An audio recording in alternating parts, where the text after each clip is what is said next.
தெற்கு ரயில்வேயில் 30 முக்கிய ரயில்களில் தட்கல் டிக்கெட் முன்பதிவுக்கு ஓடிபி சரிபார்ப்பு என்ற புதிய விதி அமலுக்கு வந்துள்ளது. வந்தே பாரத், சதாப்தி மற்றும் தமிழ்நாடு எக்ஸ்பிரஸ் உள்ளிட்ட தெற்கு மண்டலத்திலிருந்து புறப்படும் 30 முக்கிய ரயில்களில் தட்கல் டிக்கெட் முன்பதிவு செய்யும் பணிகள் தங்கள் மொபைல் எண்ணுக்கு வரும் ஓடிபியை உள்ளீடு செய்தால் மட்டுமே டிக்கெட் உறுதி செய்யப்படும் என ரயில்வே அமைச்சகம் தெரிவித்திருந்தது. அதன்படி இந்த புதிய விதி திங்கட்கிழமை முதல் அமலுக்கு வந்துள்ளது.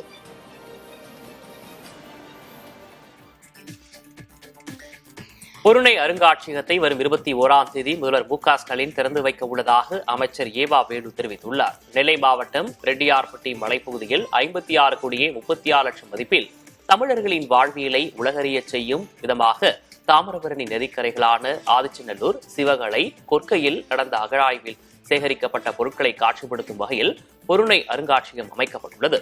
இதனை நேரில் பார்வையிட்ட அமைச்சர் ஏவா வேலு அருங்காட்சியகத்தில் தற்போது நடந்து வரும் அழகுபடுத்தும் பணி மற்றும் பொருட்களை காட்சிப்படுத்தும் பணிகளை விரைந்து முடிக்க அதிகாரிகளுக்கு உத்தரவிட்டார். ஒரு முறை பார்த்தால் மீண்டும் மீண்டும் பார்க்க தூண்டும் வகையில் அதிநவீன தொழில்நுட்பத்துடன் பொருணை அருங்காட்சியகம் அமைக்கப்பட்டுள்ளதாகவும் அவர் தெரிவித்தார். குமரியின் சபரிமலை என்று அழைக்கப்படும் பொட்டல்குளம் ஐயப்பன் மலை குபேர ஐயப்ப சாமி கோயிலில் கும்பாபிஷேக விழா வெகு சிறப்பாக நடைபெற்றது. கோபுர கலசங்களுக்கு மகா கும்பாபிஷேகம் மற்றும் அலங்கார தீபாராதனை நடத்தப்பட்டது. தொடர்ந்து திருவிளக்கு பூஜை, படி பூஜை, புஷ்பாபிஷேகம் நடந்தன. இதில் ஐயப்ப பக்தர்கள் உட்பட பலர் கலந்து கொண்டனர். கும்பாபிஷேக விழாவை ஒட்டி கோயில் அமைந்துள்ள மலை முழுவதும் வண்ண விளக்குகளால் அலங்கரிக்கப்பட்டிருந்தது. கார்த்திகை மாத சோமவாரத்தை முன்னிட்டு திருச்செந்தூர் சுப்பிரமணிய சுவாமி கோயிலில் வெள்ளி மயில் வாகனத்தில் ஜெயந்திநாதர் எழுந்தருளினார். கோயிலின் வெளிப்பிரகாரத்தில் கோவில் யானை தெய்வானை முன்னே செல்ல ஜெயந்திநாதர் வள்ளி தெய்வானையுடன் உலா வந்தார். இதில் திரளான பக்தர்கள் கலந்து கொண்டு சாமி தரிசனம் செய்தனர்.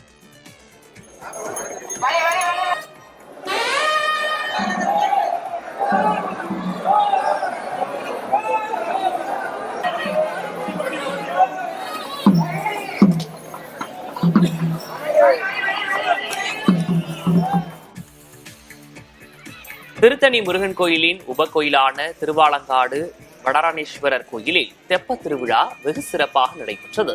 பார்வதி சமேத உற்சவர் சோமஸ்கந்தர் சிறப்பு மலர் அலங்காரத்தில் மேலதாளங்கள் முழங்க தீர்த்த குளத்தில் வண்ண விளக்குகள் மற்றும் மலர்களால் அலங்கரிக்கப்பட்ட தெப்பத்தில் எழுந்தருளினார்.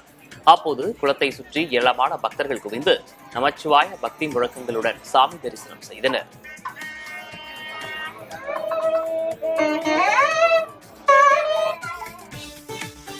கிருஷ்ணகிரி மாவட்டம் ஒசூர் அருகே மூதாட்டியின் 105வது பிறந்த நாளை அவரது மகள்கள் உள்ளிட்டோர் விமர்சையாக கொண்டாடினர்.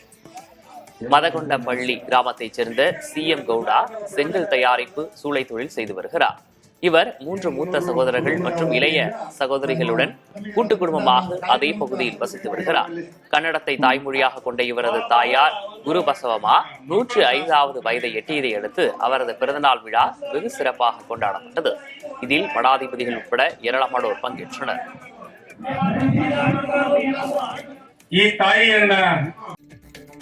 AI மூலம் தனுஷின் குரலை வைத்து பாடலை உருவாக்கிய சுவாரஸ்ய நிகழ்வை நடிகர் அருண் விஜய் பகிர்ந்துள்ளார். அருண் விஜய் நடிப்பில் உருவாகியுள்ள ரெட்டத்தள படம் டிசம்பர் 25ஆம் தேதி வெளியாக உள்ளது. இதன் ட்ரெய்லர் வெளியீட்டு விழா சென்னை வடபழனியில் நடைபெற்றது. நிகழ்ச்சியில் பேசிய அருண் விஜய், AI மூலம் தனுஷ் பாடியது போலவே ஒரு பாடலை உருவாக்கி அவரிடம் காண்பித்ததாகவும் அதன் பிறகே தனுஷ் இந்த படத்தில் ஒரு பாடலை பாடியதாகவும் குறிப்பிட்டார்.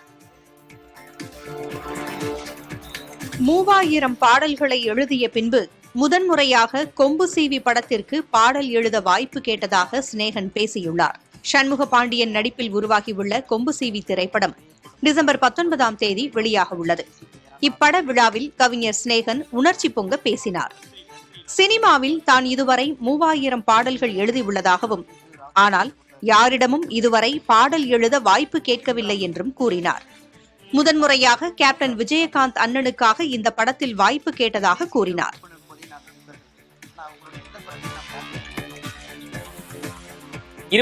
ஆர்டர்களை தொடர்ச்சியாக விநியோகித்தும் வெறும் 763 ரூபாய் மட்டுமே கிடைத்ததாக பிளிங்கிட் ஊழியர் பகிர்ந்த இன்ஸ்டா பதிவு வைரலாகியுள்ளது.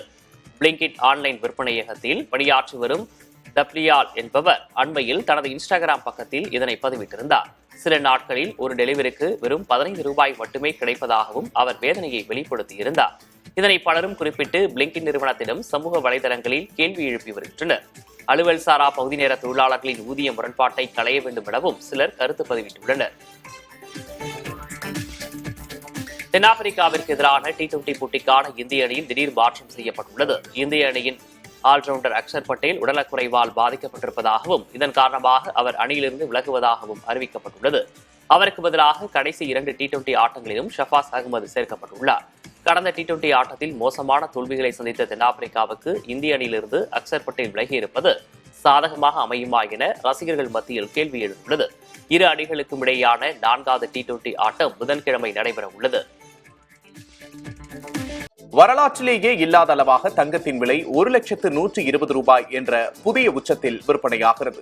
ஒரு சவரன் ஆபரண தங்கத்தின் விலை நேற்று காலை 720 ரூபாய் உயர்ந்து 99,680 ரூபாய்க்கு விற்பனை செய்யப்பட்டது. அதுவே புதிய உச்சம் என்ற நிலையில் மாலையில் மீண்டும் சாமானியர்கள் அதிர்ச்சியடையும் வகையில் சவரனுக்கு மேலும் 440 ரூபாய் உயர்ந்து தற்போதைய நிலவரப்படி சென்னையில் ஒரு சவரன் தங்கம் 1,120,000 ரூபாய்க்கு விற்பனை செய்யப்படுகிறது. ஒரு கிராம் தங்கம் 12,515 ரூபாயாக உள்ளது. இதேபோல வெள்ளியின் விலையும் உயர்ந்து கிராம் 215 ரூபாய்க்கு விற்பனை செய்யப்படுகிறது. மார்கழி மாதம் முதல் நாளை ஒட்டி நெல்லை மாவட்டம் அம்பாசமுத்திரம் வட்டாரத்தில் பஜனை உற்சாகத்துடன் தொடங்கியது. பக்தர்கள் அதிகாலையில் எழுந்து கோயில்களில் வழிபட்டு திருப்பாவை, திருவாசகம் போன்ற பாடல்களை பாடினர். அம்பாசமுத்திரம், கல்லிடைக்குறிச்சி, கடையம் உள்ளிட்ட பல பகுதிகளில் சிறுவர்கள், முதியவர்கள் உள்ளிட்டோர் திரளாக பங்கேற்றனர். மார்கழியை ஒட்டி கோயில்களில் சிறப்பு அபிஷேக ஆராதனைகள் நடைபெற்றன. தமிழகத்தில் குறைந்தபட்ச வெப்பநிலை இயல்பை விட 2 முதல் 3 டிகிரி செல்சியஸ் வரை குறைவாக இருக்கும் என்று வானிலை ஆய்வு மையம் அறிவித்துள்ளது. சென்னையை பொறுத்தவரை வானம் மேகமூட்டத்துடன் காணப்படும் என்றும் அதிகாலை நேரங்களில் பனிமூட்டம் நிலவும் என்றும் தெரிவிக்கப்பட்டுள்ளது.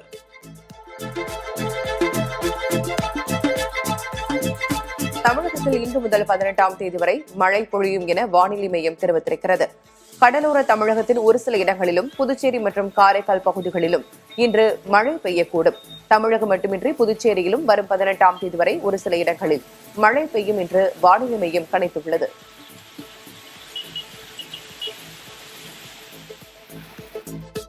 டெல்லியில் காற்று மாசு நாளுக்கு நாள் மிகவும் மோசமான நிலையை எட்டி வருகிறது. டிசம்பர் மாதம் வந்தாலே வீட்டை விட்டு வெளியே செல்லவே தலைநகர் வாசிகள் அஞ்சும் நிலைதான் உள்ளது. இந்த ஆண்டும் அதற்கு விதிவிலக்கல்ல. காற்று மாசு கடுமையாக உயர்ந்ததால் டெல்லி NCR பகுதியில் காற்றின் தரம் 4ஆம் எண் என்ற மிகவும் மோசமான நிலையை எட்டியது. டெல்லியில் பலரும் காற்று மாசால் சுவாச பிரச்சனைகளுக்கு ஆளாகியுள்ளனர்.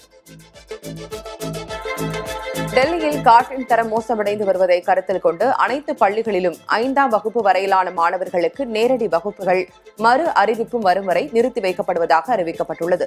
குறிப்பிட்ட காலத்திற்கு ஆன்லைன் மூலம் மட்டுமே வகுப்புகள் நடைபெறும் என்று தெரிவிக்கப்பட்டுள்ளது. இருப்பினும் ஆசிரியர்கள் மற்றும் பிற ஊழியர்கள் வழக்கம் போல் பள்ளிக்கு வர வேண்டும் என்றும் அரசு அறிவுறுத்தியுள்ளதாக கூறப்படுகிறது. டெல்லி மும்பை விரைவுச் சாலையில் ஏராளமான வாகனங்கள் ஒன்றோடு ஒன்று மோதிக்கொண்ட விபத்தில் 4 பேர் உயிரிழந்தனர்.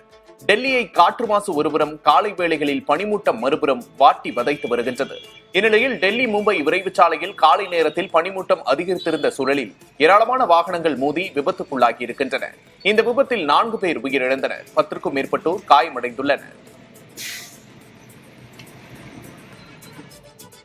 டெல்லியில் காற்று மாசு பிரச்சனையை சமாளிக்க அரசு எடுத்து வரும் நடவடிக்கைகளை காங்கிரஸ் பொதுச் செயலாளர் ஜெய்ராம் ரமேஷ் விமர்சித்துள்ளார். இந்த பிரச்சனைக்கு தீர்வு காண திட்டமிட்ட கடுமையான பலமுனை நடவடிக்கைகள் தேவை என்றும் இது ஆண்டு முழுவதும் செயல்படுத்தப்பட வேண்டும் என்றும் அவர் கூறினார். காற்று மாசுபாட்டால் இறப்புகள் ஏற்படுவதாக வெளியான தகவலை மத்திய அரசு மறுத்து வருவதாகவும், இரண்டுக்கும் தொடர்புண்டு என பல ஆய்வுகள் நிரூபித்திருப்பதாகவும் ஜெய்ராம் ரமேஷ் கூறினார். டெல்லியில் அடர் பனிமூட்டம் காரணமாக 60க்கும் அதிகமான விமானங்கள் ரத்து செய்யப்பட்டன. குளிர்காலத்தில் உருவாகும் அடர் பனிமூட்டத்தால் ஓடுதளத்தை விமானிகளால் எளிதில் பார்க்க முடியாத நிலை உள்ளது. அதனால் பாதுகாப்பு கருதி விமானங்கள் ரத்து செய்யப்பட்டதாக தெரிவிக்கப்பட்டுள்ளது. மேலும் சில விமானங்கள் வேறு விமான நிலையங்களுக்கு திருப்பிவிடப்பட்டுள்ளன. 250க்கும் அதிகமான விமானங்கள் தாமதமாகின. வானிலையை தொடர்ந்து கண்காணித்து பயணிகளின் பாதுகாப்புக்கு தேவையான நடவடிக்கை எடுக்கப்பட்டு வருவதாக தெரிவிக்கப்பட்டுள்ளது. மகாத்மா காந்தி கிராமப்புற வேலைவாய்ப்பு திட்டத்தை ரத்து செய்துவிட்டு அதற்கு அதற்கு பதில் புதிய திட்டத்தை கொண்டு வருவதற்கான மசோதாவை நாடாளுமன்றத்தில் மத்திய அரசு தாக்கல் செய்ய உள்ளது. கிராமப்புற வேலைவாய்ப்பு மற்றும் வாழ்வாதார உறுதிப்படுத்தல் மூலம் முன்னேறிய இந்தியா திட்டம் என்பது இந்த மசோதாவின் பெயராகும். கிராமப்புறங்களில் ஆண்டிற்கு 125 நாட்கள் வேலைவாய்ப்பு அளிப்பது இம்மசோதாவின் ஆதார அம்சமாகும். ஏற்கனவே உள்ள மகாத்மா காந்தி கிராமப்புற வேலைவாய்ப்பு திட்டத்தின் மேம்படுத்தப்பட்ட வடிவமாக இந்த மசோதா இருக்கும் என அமைச்சர் சிவராஜ் சிங் சௌஹான் தெரிவித்திருக்கிறார். தேசத்தந்தை காந்தியடிகளின் மீது உள்ள வன்மத்தால் 100 நாள் வேலை உறுதி திட்டத்தில் அவரது பெயரை தூக்கிவிட்டு வாயில் நுழையாத வடமொழி பெயரை திணித்திருப்பதாக முதலமைச்சர் மு.க.ஸ்டாலின் கண்டனம் தெரிவித்திருக்கிறார். மகாத்மா காந்தி 100 நாள் வேலை உறுதி திட்டத்தை மத்திய அரசு சிதைத்து சின்னாபின்னமாக்குவதாகவும் முதலமைச்சர் குற்றம் சாட்டியிருக்கிறார்.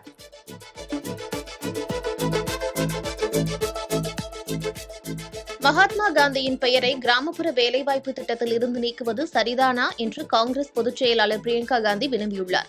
இந்தியா மட்டுமல்லாமல் உலகளவில் பெரிய தலைவரான காந்தியின் பெயரை நீக்குவதன் பின் உள்ள உள்நோக்கம் என்ன என்று அரசிடம் பிரியங்கா வினவியுள்ளார். அரசின் முடிவால் பணமும் தேவையற்ற கால விரயமும் தான் மிச்சம் என்றும் பிரியங்கா விமர்சித்துள்ளார். மகாத்மா காந்தி பெயரில் உள்ள 100 நாள் வேலை திட்டத்தை நீக்கிவிட்டு வளர்ந்த இந்தியா என்ற பெயரில் 125 நாள் வேலை திட்டத்தை மத்திய அரசு அறிமுகப்படுத்த உள்ளது.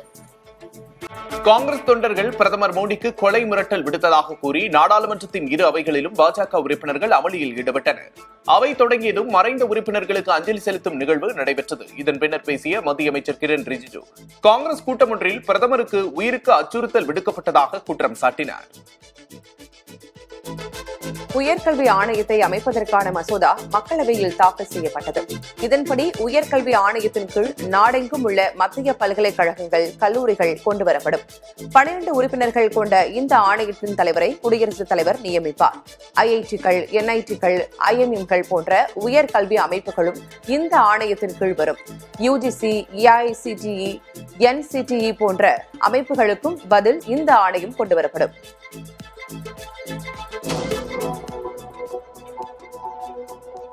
அமெரிக்க டாலருக்கு நிகரான இந்திய ரூபாய் மதிப்பு மீண்டும் ஒரு வரலாறு காணாத சரிவை கண்டுள்ளது. இன்றைய வர்த்தக தொடக்கத்தில் ரூபாய் மதிப்பு மேலும் 9 காசுகள் குறைந்து 90 ரூபாய் 58 காசாக இருந்தது. இந்திய அமெரிக்க வர்த்தக ஒப்பந்தத்தில் இழுபறி நீடிப்பது, அந்நிய முதலீடுகள் தொடர்ச்சியாக வெளியேறுவதும், ரூபாய் மதிப்பு வீழ்ச்சி காரணமாக இறக்குமதி செய்யப்படும் தங்கம் போன்ற பொருட்களின் விலை அதிகரிக்கும். அதே நேரம் இதனால் இந்தியாவிலிருந்து பொருட்களையும் சேவைகளையும் ஏற்றுமதி செய்யும் நிறுவனங்கள் பலனடையும்.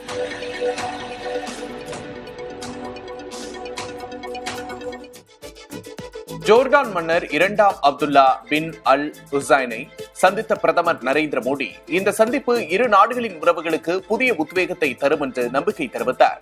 இந்தியா ஜோர்டான் உறவுகளை புதிய உயரங்களுக்கு கொண்டு செல்லும் மன்னர் 2ஆம் அப்துல்லாவின் அர்ப்பணிப்பை பாராட்டிய பிரதமர் மோடி இந்த ஆண்டு இருதரப்பு ராஜதந்திர உறவுகளின் 75வது ஆண்டு நிறைவை இரு நாடுகளும் கொண்டாடுவதாக குறிப்பிட்டார். பிரதமர் மோடி ஜோர்டான் மன்னர் 2ஆம் அப்துல்லா இடையேயான சந்திப்பின் போது இருதரப்பு உறவுகளை மேலும் ஆழப்படுத்தவும் விரிவுபடுத்தவும் உதவும் வகையில் 8 அம்ச தொலைநோக்கு திட்டங்கள் முன்வைக்கப்பட்டன. வர்த்தகம் மற்றும் பொருளாதார ஒத்துழைப்பு, உரங்கள் மற்றும் விவசாயம், தகவல் தொழில்நுட்பம், சுகாதார பராமரிப்பு, உள்கட்டமைப்பு, முக்கியமான மற்றும் மூலோபாய கனிமங்கள், அணுசக்தி ஒத்துழைப்பு மற்றும் மக்கள் உறவுகள் உள்ளிட்டவற்றில் இரு நாடுகளுக்கும் இடையிலான ஒத்துழைப்பை மேலும் ஆழப்படுத்த தலைவர்கள் ஒப்புக்கொண்டனர். ஒடிஷா மாநில முன்னாள் காங்கிரஸ் MLA முகமது மோகிம் அக்கட்சியிலிருந்து நீக்கப்பட்டுள்ளார். கட்சி விரோத நடவடிக்கைகளுக்காக அவர் நீக்கப்பட்டதாக ஒடிஷா மாநில காங்கிரஸ் தலைவர் பக்த சரண்தாஸ் தெரிவித்திருக்கிறார். சில நாட்களுக்கு முன் முகமது மோகிம் காங்கிரஸ் முன்னாள் தலைவர் சோனியா காந்திக்கு நேரடியாக கடிதம் ஒன்றை எழுதியிருந்தார். கலைஞர்களை போற்றக்கூடிய அரசாக திமுக அரசு செயல்பட்டு வருவதாக முதல்வர் மு.க.ஸ்டாலின் பெருமிதம் தெரிவித்துள்ளார். முத்தமிழ் பேரவையின் விருது மற்றும் இசை நாட்டிய விழா சென்னையில் நடைபெற்றது. இதில் சிறப்பு விருந்தினராக கலந்து கொண்ட முதல்வர் மு.க.ஸ்டாலின் நடிகர் நாசர், வடிவூர் NNR கிருஷ்ணமூர்த்தி உள்ளிட்டோருக்கு விருதுகளை வழங்கி கௌரவித்தார்.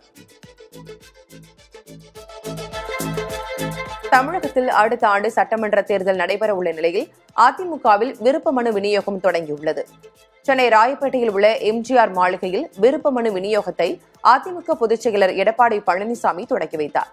தற்போது தொடங்கியிருக்கும் விருப்ப மனு விநியோகம் வரும் 23ஆம் தேதி வரை நடைபெறும் என தெரிவிக்கப்பட்டுள்ளது. ஒரே நாளில் 1237 நபர்கள் விருப்ப மனு பெற்றனர்.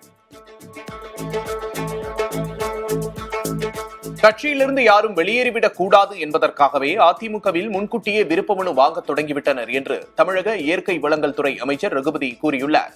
புதுக்கோட்டையில் செய்தியாளர்களிடம் பேசிய அவர் உதயநிதி ஸ்டாலினை திமுகவின் அடுத்த தலைமையாக கருதுவதில் தவறில்லை என்று கூறினார்.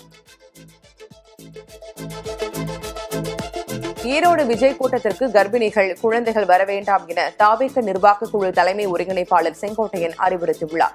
ஈரோடு மாவட்டம் விஜயமங்கலம் சுங்கச்சாவடி அருகே வருகிற 18ஆம் தேதி விஜய் பங்கேற்கும் தாவேக பொதுக்கூட்டம் நடைபெறவிருக்கிறது. இதனையொட்டி தாவேக செயல் வீரர்கள் ஆலோசனைக் கூட்டம் நடைபெற்றது. சென்னை விமான நிலையம் அருகே ஹஜ் இல்லம் அமைப்பதற்கு முதல்வர் மு.க.ஸ்டாலின் இன்று அடிக்கல் நாட்டுகிறார். தமிழ்நாட்டின் பல்வேறு பகுதிகளில் இருந்தும் ஹஜ் பயணம் மேற்கொள்ள ஆண்டுதோறும் சென்னைக்கு வரும் இஸ்லாமியர்கள் பயணம் புறப்படுவதற்கு ஒரு நாள் முன்னதாக சென்னையில் தங்கிச் செல்வதற்கு வசதியாக ஹஜ் இல்லம் அமைக்கப்பட உள்ளது.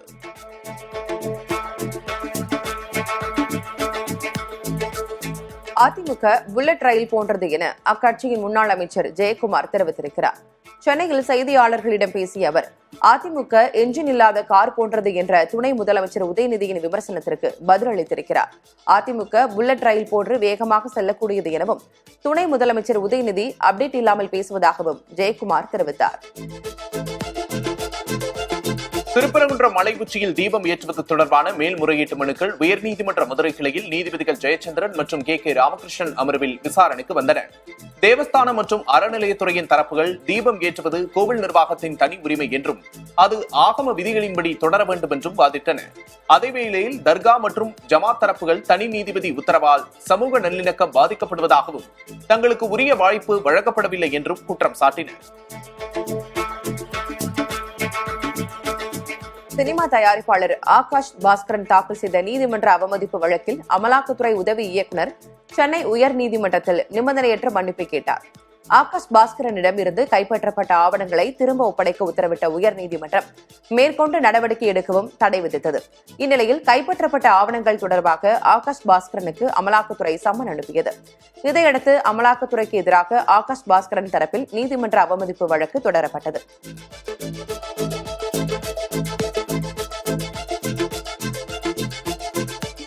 தமிழ்நாடு பாஜக தேர்தல் பொறுப்பாளராக மத்திய அமைச்சர் பியூஷ் கோயல் நியமிக்கப்பட்டுள்ளார். அவரது தலைமையிலான 3 பேர் கொண்ட குழுவில் அர்ஜுன் ராம் மேக்வால், முரளிதர் மோகன்லால் இருவரும் இணை பொறுப்பாளர்களாக நியமிக்கப்பட்டுள்ளனர். தமிழக பாஜக தலைவர் நயினார் நாகேந்திரன் 2 நாள் பயணமாக டெல்லி சென்றிருந்த நிலையில் அவருடனான ஆலோசனைக்கு பின்னர் பியூஷ் கோயல் தமிழ்நாடு பாஜக தேர்தல் பொறுப்பாளராக நியமனம் செய்யப்பட்டுள்ளார். மத்திய அமைச்சர் அமித்ஷாவிடம் பாஜக வேட்பாளர் உத்தேச பட்டியலை வழங்கவில்லை என தமிழக பாஜக தலைவர் நயினார் நாகேந்திரன் தெரிவித்திருக்கிறார். புதிதாக நியமிக்கப்பட்டுள்ள பாஜக தேசிய செயல் தலைவர் நிதின் நபினை டெல்லியில் சந்தித்து நயினார் நாகேந்திரன் வாழ்த்து தெரிவித்தார். தமிழக சட்டமன்ற தேர்தலில் பாஜக எத்தனை தொகுதிகளில் போட்டியிடும் என்பது இன்னும் முடிவு செய்யப்படவில்லை என்றும் கூட்டணி குறித்து எந்த கட்சியுடனும் பேச்சுவார்த்தையை தொடங்கவில்லை என்றும் கூறினார். இந்தியா கூட்டணி வலிமையாக உள்ளதாகவும் திமுகவிடம் தொடர்ந்து பேச்சுவார்த்தை நடத்தி வருவதாகவும் காங்கிரஸ் மாநில தலைவர் செல்வ பெருந்தகை தெரிவித்துள்ளார். டெல்லியில் காங்கிரஸ் எம்பிக்கள் மற்றும் நிர்வாகிகளை சந்தித்து ஆலோசனை நடத்திய பின்னர் செய்தியாளர்களிடம் பேசிய அவர் திமுகவுடனான கூட்டணியில் எந்த மாற்றமும் இல்லை என்று உறுதிபட கூறினார். நாம் தமிழர் கட்சியின் பொதுக்குழு கூட்டம் வரும் 27ஆம் தேதி நடைபெறும் என்று கட்சியின் தலைமை ஒருங்கிணைப்பாளர் சீமான் அறிவித்துள்ளார். அண்மையில் மரம், மலை, கால்நடை, கடலம்மா மாநாடு என வித்தியாசமான முறையில் மாநாடுகளை நடத்தி வந்த சீமான் கட்சியின் பொதுக்குழு கூட்டத்துக்கு தயாராகி வருகிறார். வரும் 27ஆம் தேதி காலை 10 மணிக்கு சென்னை திருவேற்காட்டில் உள்ள தனியார் மண்டபத்தில் பொதுக்குழு கூட்டம் நடைபெறும் என்று அவர் அறிவித்துள்ளார். அதிமுக வெற்றி பெற வேண்டும் என்றால் முன்னாள் முதலமைச்சர் ஜெயலலிதாவின் தொண்டர்கள் அனைவரும் ஒரே கூட்டணியில் ஒன்றிணைய வேண்டும் என்று தான் விரும்புவதாக அமமுக பொதுச் செயலர் டிடிவி தினகரன் தெரிவித்திருக்கிறார். தஞ்சாவூரில் செய்தியாளர்களை சந்தித்த அவர் இவ்வாறு கூறினார். அதிமுக ஒருங்கிணைப்பு நடக்க வேண்டும் எனவும் டிடிவி தினகரன் தெரிவித்தார். தேமுதிக சார்பில் வரும் 9ஆம் தேதி நடைபெறவுள்ள மக்கள் உரிமை மீட்பு மாநாட்டுக்கு அக்கட்சியின் பொதுச் செயலாளர் பிரேமலதா விஜயகாந்த் அழைப்பு விடுத்துள்ளார். இது தொடர்பாக வீடியோ வெளியிட்டுள்ள அவர் கடலூரில் மக்கள் உரிமை மீட்பு மாநாடு 2.0 நடைபெற இருப்பதாகவும் அந்த மாநாட்டை பிரம்மாண்டமான வெற்றி மாநாடாக அமைத்து தர வேண்டும் என்றும் வலியுறுத்தியுள்ளார். அனைவரும் தவறாமல் மாநாட்டில் பங்கேற்க வேண்டும் என்றும் பிரேமலதா விஜயகாந்த் அழைப்பு விடுத்துள்ளார். சென்னையில் கேரம் வீராங்கனைகளுக்கு ஊக்கத்தொகை வழங்கி முதலமைச்சர் மு.க.ஸ்டாலின் பாராட்டினார். மாலத்தீவில் கடந்த 2ஆம் தேதி முதல் 6ஆம் தேதி வரை 7வது கேரம் உலகக்கோப்பை போட்டி நடைபெற்றது. இந்த போட்டியில் தமிழகத்தைச் சேர்ந்த கீர்த்தனா, காசிமா, மித்ரா ஆகியோர் பதக்கங்களை வென்றனர். இந்நிலையில் பதக்கம் வென்ற வீராங்கனைகள் முதலமைச்சர் மு க ஸ்டாலினை சென்னை தலைமைச் செயலகத்தில் சந்தித்து வாழ்த்து பெற்றனர். நாட்டின் ஏற்றுமதி கடந்த நவம்பரில் 19.37% உயர்ந்து 38.13 பில்லியன் டாலராக உள்ளது. அதே நேரம் இறக்குமதி 1.88% அதிகரித்து 62.66 பில்லியன் டாலராக உள்ளது. ஏற்றுமதி இறக்குமதிக்கு இடையிலான வித்தியாசமாக வர்த்தக பற்றாக்குறை 24.53 பில்லியன் டாலராக இருந்தது. அரசு நிகழ்ச்சியில் பெண்ணின் நிஜாபை இழுத்ததால் பீகார் முதலமைச்சர் நிதிஷ்குமார் சர்ச்சையில் சிக்கினார். பாட்னாவில் ஆயுஷ் மருத்துவர்களுக்கான பணி நியமன ஆணைகளை நிதிஷ்குமார் வழங்கிக் கொண்டிருந்தார். அப்போது நுஸ்ரத் பர்வீன் என்ற பெண்மணி பணி நியமன ஆணையை வாங்கச் சென்றார். அந்நேரத்தில் நுஸ்ரத் பர்வீனின் நிஜாபை இழுத்த முதலமைச்சர் நிதிஷ்குமார் முகத்தை காண்பிக்கும்படி வற்புறுத்தினார்.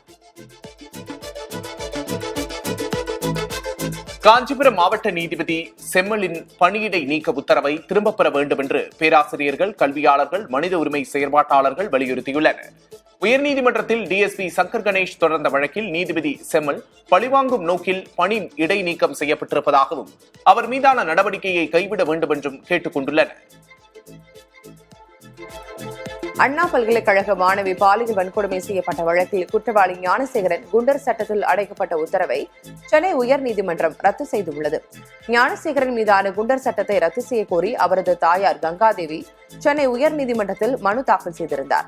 இதனையடுத்து அண்ணா பல்கலைக்கழக மாணவி பாலியல் வன்கொடுமை வழக்கில் ஞானசேகரனுக்கு ஆயுள் தண்டனை விதிக்கப்பட்டிருப்பதால் குண்டர் சட்டத்தில் அடைக்க பிறப்பிக்கப்பட்ட உத்தரவு ரத்து செய்யப்படுவதாக நீதிபதிகள் உத்தரவிட்டனர். கோவை கல்லூரி மாணவி கூட்டு பாலியல் வன்கொடுமை வழக்கில் DNA ரிப்போர்ட் வந்தவுடன் கூடுதல் குற்றப்பத்திரிகை தாக்கல் செய்யப்படும் என்று மாநகர காவல் ஆணையர் சரவணசுந்தர் தெரிவித்துள்ளார். கோவை மாநகர காவல் ஆணையர் அலுவலகத்தில் கண்காணிப்பு கேமராக்கள் பொருத்தப்பட்ட மாநகர காவல் ரோந்து வாகனங்களை காவல் ஆணையர் சரவணசுந்தர் தொடங்கி வைத்தார். அப்போது செய்தியாளர்களை சந்தித்த அவர் கல்லூரி மாணவி கூட்டு பாலியல் வன்கொடுமை வழக்கு தொடர்பாக மகிழா நீதிமன்றத்திற்கு மாற்றப்பட்டிருப்பதாக கூறினார். கொசோவோ நாட்டின் தலைநகர் பிரிஸ்டினாவில் 10வது ஆண்டு கிறிஸ்துமஸ் தாத்தா ஓட்டம் நடைபெற்றது. ஆயிரக்கணக்கானோர் கிறிஸ்துமஸ் தாத்தாவின் சிவப்பு உடை அணிந்து உற்சாகமாக இதில் பங்கேற்றனர். மருத்துவமனையில் அனுமதிக்கப்பட்ட குழந்தைகளுக்கும் வறுமையில் வாடும் குடும்பங்களுக்கும் உதவுவதற்காக நிதி திரட்டும் நோக்கத்தோடு இந்த ஓட்டம் நடத்தப்பட்டது. ஜெருசலேமிலும் பெத்லஹேமிலும் கிறிஸ்துமஸ் கொண்டாட்டங்கள் கோலாகலமாக தொடங்கின. ஜெருசலேமின் பழைய நகரத்தில் கிறிஸ்துமஸ் சந்தை திறக்கப்பட்டது. பாரம்பரிய பைப் இசைக்குழுவின் அணிவகுப்போடு கிறிஸ்துமஸ் மரத்தில் விளக்குகள் ஏற்றப்பட்டு விடுமுறை காலம் ஆரம்பமானது. இயேசு பிறந்த இடமாக அறியப்படும் பெத்லஹேமில் கிறிஸ்துமஸ் தாத்தாக்கள், அலங்கரிக்கப்பட்ட வாகனங்கள், கலைஞர்களின் பிரம்மாண்ட அணிவகுப்பால் நகரின் வீதிகள் நிரம்பி வழிந்தன. டிட்வா புயலால் கடுமையாக பாதிக்கப்பட்டுள்ள இலங்கைக்கு உலக வங்கியின் சார்பில் 1000 கோடி ரூபாய் அவசர நிதியுதவி அறிவிக்கப்பட்டுள்ளது. இலங்கையில் புயல், வெள்ளம், நிலச்சரிவுகளால் சுமார் 644 பேர் உயிரிழந்தனர். லட்சக்கணக்கான வீடுகள் சேதமடைந்துள்ளன. இந்நிலையில் கடுமையாக பாதிக்கப்பட்ட பகுதிகளில் அத்தியாவசிய சேவைகள் மற்றும் உட்கட்டமைப்பை மீட்டெடுப்பதற்காக உலக வங்கியிடம் இலங்கை அரசு அவசர நிதியுதவி கோரியது. உலகின் மிக குளிரான முக்கிய நகரமாக கருதப்படும் ரஷ்யாவின் கிழக்கு சைபீரியாவில் உள்ள யாகுட்ஸ்க் நகரில் வெப்பநிலை -45 டிகிரி செல்சியஸாக குறைந்தது. யாகுட்ஸ்க் பகுதியில் தட்டின்ஸ்கி உலூஸ் மாவட்டத்தில் மிக குளிரான வெப்பநிலை -52 டிகிரி செல்சியஸாக பதிவானது. யாகுட்ஸ்க் நகரில் மொத்தம் 3 லட்சம் மக்கள் வசிக்கிறார்கள். உள்ளூர்வாசிகள் இந்த வெப்பநிலையை வழக்கமான குளிர்கால வெப்பநிலைதான் என கருதுகின்றனர். அதீத குளிர் காரணமாக பள்ளிகள் ஆன்லைன் வகுப்புகளுக்கு மாற்றப்பட்டன. உள்ளூர் மக்கள் குளிரை சமாளிக்க சரியாக உடை அணிவதும் தொடர்ந்து சூடான தேநீர் குடிப்பதும் அவசியம் என்று அறிவுறுத்துகின்றனர். படம் வெளியாகி 50 நாட்களுக்கு பிறகே OTT-யில் வெளியிட வேண்டும் என்று நடிகர் சரத்குமார் தயாரிப்பாளர்களிடம் வேண்டுகோள் விடுத்துள்ளார். பொன்ராம் இயக்கத்தில் சண்முக பாண்டியன் நடிப்பில் உருவாகி வரும் கொம்பு சீவி திரைப்படத்தில் சரத்குமார் முக்கிய கதாபாத்திரத்தில் நடித்துள்ளார். இப்பட விழாவில் பேசிய சரத்குமார், ஒரு திரைப்படம் 50 நாட்களாவது திரையரங்குகளில் திரையிடும் சூழலை ஏற்படுத்த வேண்டும் என்றும் அதன் பிறகே OTT-யில் வெளியிட வேண்டும் என்றும் தயாரிப்பாளர்களை கேட்டுக் கொண்டார்.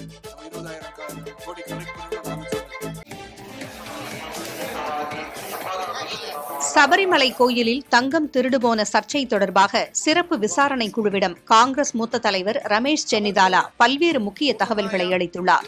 தொழிலதிபர் மூலம் தனக்கு தெரியவந்த தகவல்களை காவல்துறையிடம் தெரிவித்ததாகவும் இதன் உண்மைத்தன்மையை அவர்கள் சரிபார்க்க வேண்டும் என்றும் ரமேஷ் சென்னிதாலா கூறியுள்ளார்.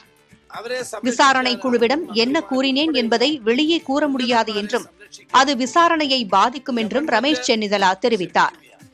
எனினும் ஐயப்பன் கோவிலில் 30.5 கிலோ தங்கம் திருடப்பட்டு அதற்கு பதில் தாமிரம் வைக்கப்பட்டதாக ரமேஷ் சென்னிதாலா கூறியதாக தகவல் வெளியாகியுள்ளது. தங்க திருட்டு விவகாரத்தில் இதுவரை 6 பேர் கைது செய்யப்பட்டுள்ளனர். இவர்களில் 2 இதற்கு முன் திருவிதாங்கூர் தேவஸ்தான தலைவர்களாக இருந்தவர்கள்.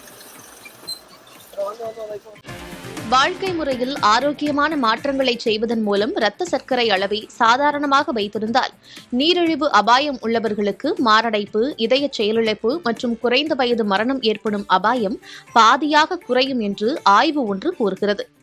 தி லான்செட் டயபெட்டிஸ் அண்ட் என்டோக்ரினாலஜி இதழில் வெளியிடப்பட்ட இந்த ஆய்வில் நீரிழிவு அபாயம் உள்ள 2400க்கும் மேற்பட்டோரின் தரவுகள் ஆய்வு செய்யப்பட்டன. இரத்த சர்க்கரை அளவை சாதாரணமாக வைத்திருப்பது என்பது வகை 2 நீரிழிவு வருவதை தடுப்பது மட்டுமல்லாமல் இதய நோய்களில் இருந்தும் நீண்டகால பாதுகாப்பை அளிக்கிறது என்று ஆய்வாளர்கள் தெரிவித்துள்ளனர்.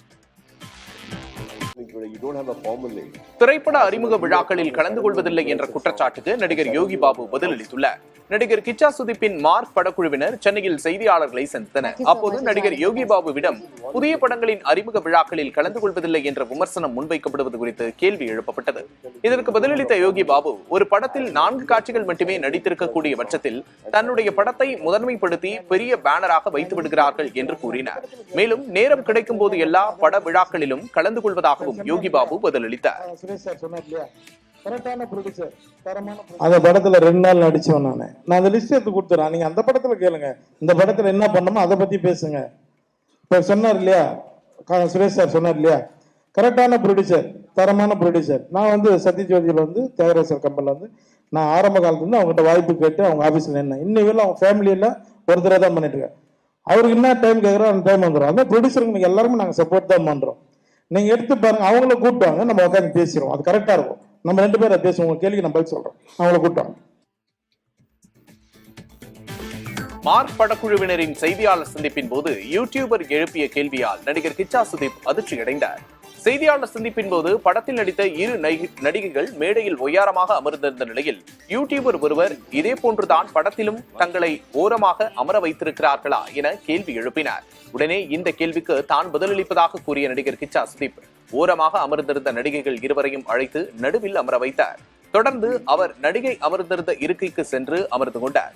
இது போன்ற அசௌகரியமான கேள்விகளை எழுப்பாதீர்கள் என்ற கோரிக்கை வைத்த கிச்சா சுதீப் மார்க் படத்தில் நடிகைகளுக்கு முக்கியத்துவம் கொடுத்து சண்டை காட்சிகளை வைக்கப்பட்டிருப்பதாகவும் குறிப்பிட்டார். செலிப்ரேஷன்ல வரும்போது இந்த மாதிரி ஒரு क्वेश्चन எங்க செட்ல வரல. ஏமா உனக்கு லாஸ்ட்ல கூப்பிடுறாரு அப்படி வரல. அதுக்கு தான் நல்லா வந்துச்சு. இப்போ நீங்க சொல்றீங்களே ஒரு விஷயம், வாங்கம்மா கம். இது இன்டென்ஷன்ல வரல சார், ஆச்சு. கரெக்டா? அது மைண்ட்ல நீங்க வச்சுக்கீங்கன்னா, இப்படி கேட்டீங்கன்னா ஒரு அன்கம்ஃபர்டபுள் இது வருது. யார் மைண்ட்ல அப்படி இல்லை. செலிப்ரேஷன்ல வரும்போது செலிப்ரேட் தான் பண்ணும். தனது கனவு தலைப்பான ரெட்டத்தல என்ற டைட்டிலை நட்புக்காக விட்டுக் கொடுத்ததாக இயக்குனர் AR முருகதாஸ் தெரிவித்துள்ளார். அருண் விஜய் நடிப்பில் உருவாகியுள்ள ரெட்டத்தல படம் வரும் டிசம்பர் 25ஆம் தேதி வெளியாக உள்ளது. இந்நிலையில் சென்னை வடபழனியில் நடைபெற்ற ட்ரெய்லர் வெளியீட்டு விழாவில் பங்கேற்று பேசிய AR முருகதாஸ், நடிகர் அருண் விஜய் கடுமையான உழைப்பாளர் என்று தெரிவித்தார்.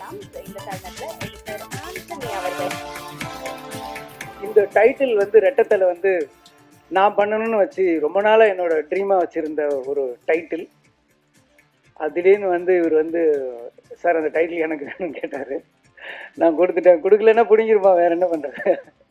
ஸோ எனக்கு ரொம்ப பிடிச்ச டைட்டில். கரெக்டான இடத்துல அது வந்திருக்கு. ரொம்ப கடினமான உழைப்பாளிங்கிறதுல சந்தேகமே கிடையாது. ஏன்னா என்கிட்ட ரொம்ப நாளைக்கு முன்னாடி ஒரு வீடியோ காமிச்சாரு. அந்த வீடியோவில் பார்த்தீங்கன்னா ஃப்ளைட்ல இருந்து ஜம்ப் பண்ணுறாரு. எப்போ போய் நம்ம கார்ல இருந்து ஒழுங்கா இறங்கிறதுக்கே கஷ்டப்படுறோம். மேற்கு வங்க மாநிலம் கொல்கத்தாவில் இந்திய ராணுவத்தின் 54வது விஜய் திவாஸ் நிகழ்ச்சி சிறப்பாக கொண்டாடப்பட்டது. 1971ஆம் ஆண்டு பாகிஸ்தானுக்கு எதிரான போரில் இந்தியா வெற்றி பெற்றதை நினைவுகூரும் வகையில் ஆண்டுதோறும் டிசம்பர் 16ஆம் தேதி விஜய் திவாஸ் நிகழ்ச்சி நடைபெறுகிறது. அதன்படி கொல்கத்தாவில் நடைபெற்ற இந்நிகழ்வில் ராணுவ ஹெலிகாப்டர்கள் சாகசங்கள், குதிரைப்படை வீரர்களின் சாகசங்கள், நவீன ஆயுதங்களின் கண்காட்சி ஆகியவை இடம்பெற்றன.